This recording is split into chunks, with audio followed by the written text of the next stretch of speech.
Hi, my name is Marta Alto, and I'm going to talk about fusible interfacing in this film today. A lot has happened in fusible interfacings over the years of the home sewing industry. Patty Palmer was actually one of the very first to teach fusible interfacings. That was her first job after she graduated from Oregon State in home economics. So how do we use these interfacings? We have 4 choices. And what you want to do is test on your fabric. You are the major decision maker here. One of the really fabulous things about this interfacing is that even on fabrics that are somewhat see-through, you don't see the interfacing through. So this is just using the sheer on this cotton fabric. And I don't see the interfacing, but I feel the interfacing. And that's what you want. You want to see how it works with your fabric. This is actually a burnout fabric. It's very sheer, and the interfacings also come in black. So it's not just white, they do come in black. So this is the black sheer, and see how soft it is.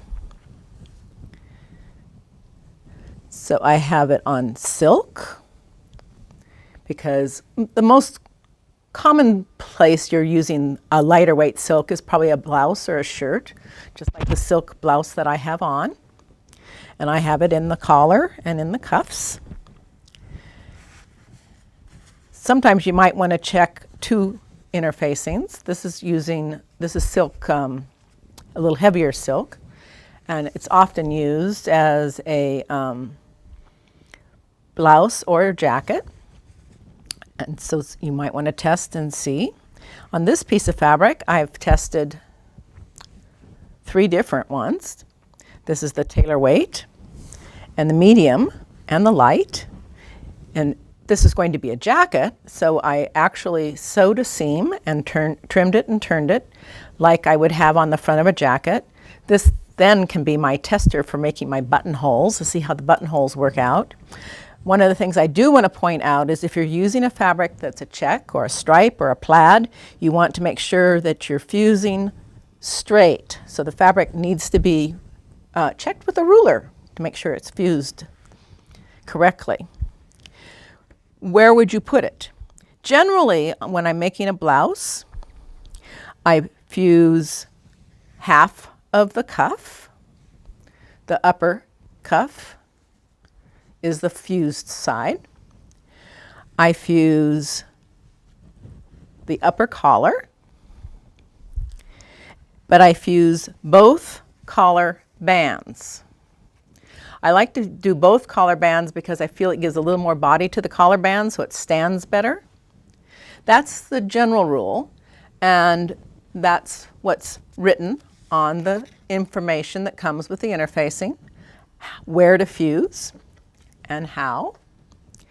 But you can also do some things depending on your fabric. This is a fabric that is very lightweight and somewhat, you see the design on the other side.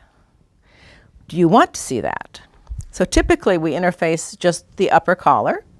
So if I put that together, I can still see the design through the print.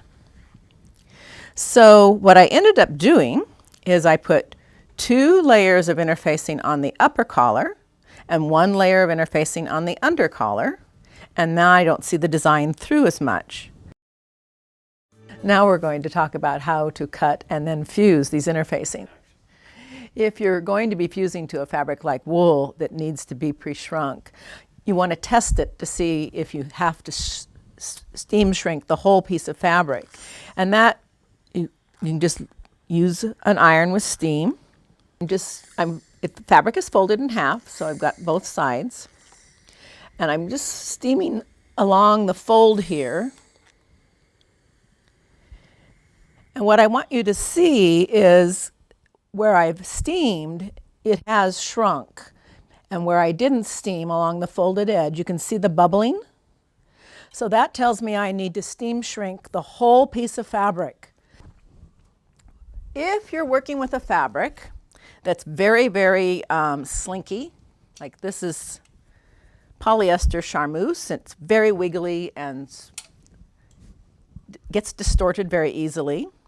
What I've done is I actually pre-fuse the whole piece of fabric. So I've got, this is the sheer weight interfacing because it's a silky, it's going to be a blouse. I'm going to make a collar with a band. So it's easier to do these long skinny pieces when the whole fabric is fused, and then we just cut it out. One of the things that we have changed about how to use the interfacing is that we want the seam to be included.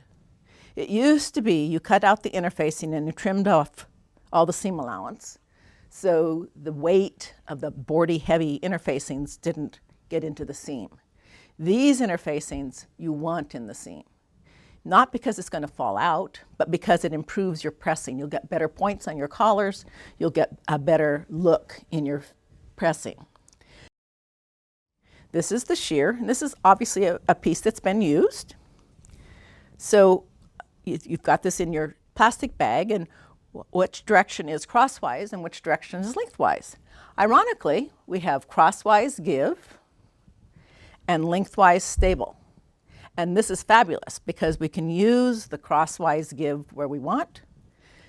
I usually like to go the collar around crosswise, the cuff around crosswise. But if I'm doing something with a facing,